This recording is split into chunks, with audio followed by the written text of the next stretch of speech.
1998 Jaguar XJ8. Not your normal XJ8, this one. Really lovely spec, long wheelbase, 4-litre V8. It's tough to see the green because of the sunlight, but if we get on it there, you can see really nice colour of green, lovely spec interior. Now we're told this one was a former Royal Protection vehicle, so that's the one that would roll behind the Queen and things like that, as almost like a decoy car, if you like. Hence why we have a couple of little logos there. We will detail all this in the description because we're going to confirm it and all that sort of stuff. But at the minute we're told, let us confirm it from there. We've got the phone, the radio, and a rather cool looking control panel, which may or may not control some lights front and rear, things like that, which we will show you later on. Obviously for off-road use only. We're going to start by having a good look around the bodywork, then we'll go through the interior, and then we'll go for a cold engine startup. We are battling with a bit of sunlight today, but we can see, if you look down there, nice and straight all the way down that side. Driver's front wing. The whole car has had a cover on it over the winter, and obviously a few times, so there's some swirls and stuff in the paint. They do want polished out. That front wing is all nice and tight. There's a little bit of a deeper scratch just there. So on the original spec wheels and correct spec tyres, all nice and clean and tidy there. Coming down this side, there's a little bit of a crack in the paint just there. See along the sill all the way along, that's nice and straight. Driver's door, we've got a bit of a, actually that's where we've done a terrible job of cleaning it. Around the chrome on the door mirror, again, could do with a bit of a polish, it's a bit milky.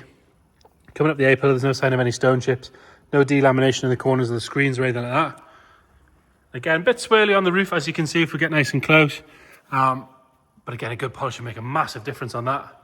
Really worthwhile job, but there's no ripples or dents or anything nasty like that. Glass is clear all the way down, obviously huge rear door being long wheelbase. Rear door, a little bit of a scratch just there. And there is a little bit of rust starting at the bottom of the arch there. As you can see, normal place on a Jag. Bit of a scratch just there. Excuse me. And there is a little bit of bubbling starting at the bottom of the screen, but the seam itself is good. Round on the back, tail lamps are bright and clear on both sides. Exhausts are in the right spot, they're not bent or anything like that, they're sitting nice and level. Rear bumper, where things are put in and out of the boot's all good. Up on the boot lid, same as the rest of the flat surfaces, could do with a good polish, but it's nice and tidy. And then we do have a little mark, which again would polish off from where the aerial is, which we'll show you in a second. And then down on the passenger side, nice and straight all the way down there. Same spot as the other side, a bit of rust starting there. Another little bit just on the seam there. There's also another little patch there.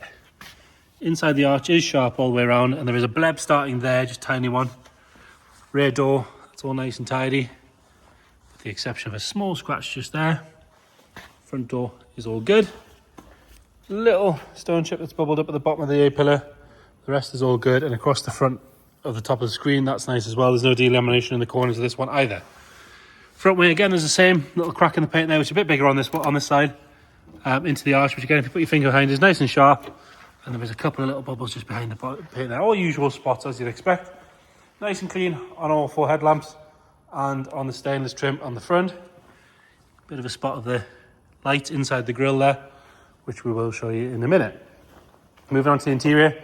Favourite thing about this car for me, a green steering wheel, dash top and carpets. Everything's better in green, isn't it? Lovely and neat on the door card. The wood's in nice condition. Armrests aren't worn out or anything like that. Tiny little bit of, you'd almost call it patina on that bolster, but other than that, lovely and neat. It's got rubber mat, carpet mat, and proper carpets underneath, all in nice condition. That steering wheel is in lovely condition as well. Mileage, we're on 113, so 113, 364. Nice and neat on the dash top and down the centre console. It does have that additional sort of radio unit and more bits in there, as we have mentioned. We'll open the boot in the bonnet while we're there. And then to the rear, all lovely and clean on this door card there. Rear seats, all nice and tidy. Again, being the decoy car, these probably weren't used hardly at all. Nice on the backs, these aren't pulled out or stretched. Armrest is nice and clean. Passenger side does have the controls there as well. And amazingly for a Jaguar this era, it does not have a saggy headlining. Look at that. Exactly as it should be, which is a rarity in itself. And then into the boot, we've got an additional carpet set underneath there. The original boot floor carpet, which is nice. There's that aerial, so that is designed to be clipped onto there, should you want your radio to work. Into the rear left, and again, door card, lovely and neat. Door shuts are good.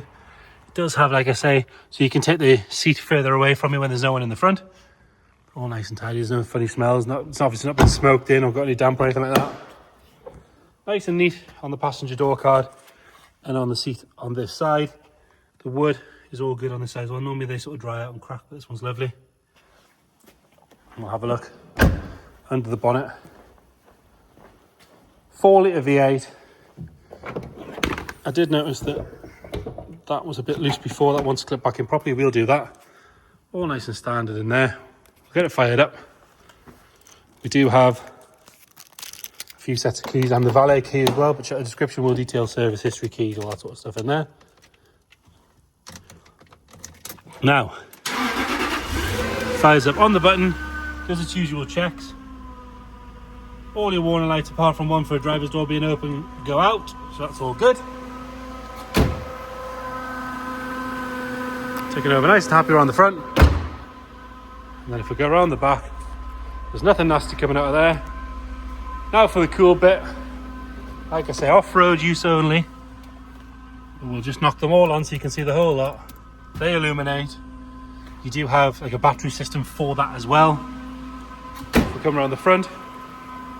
Flashing headlights. May or may not be blue lights in the grille there. And some down the bottom in the fogs. And then round the back, similar setup. So blue lights, flashing tail lights. It may or may not have that. But like I say, off-road use only. You obviously can't use them on the road.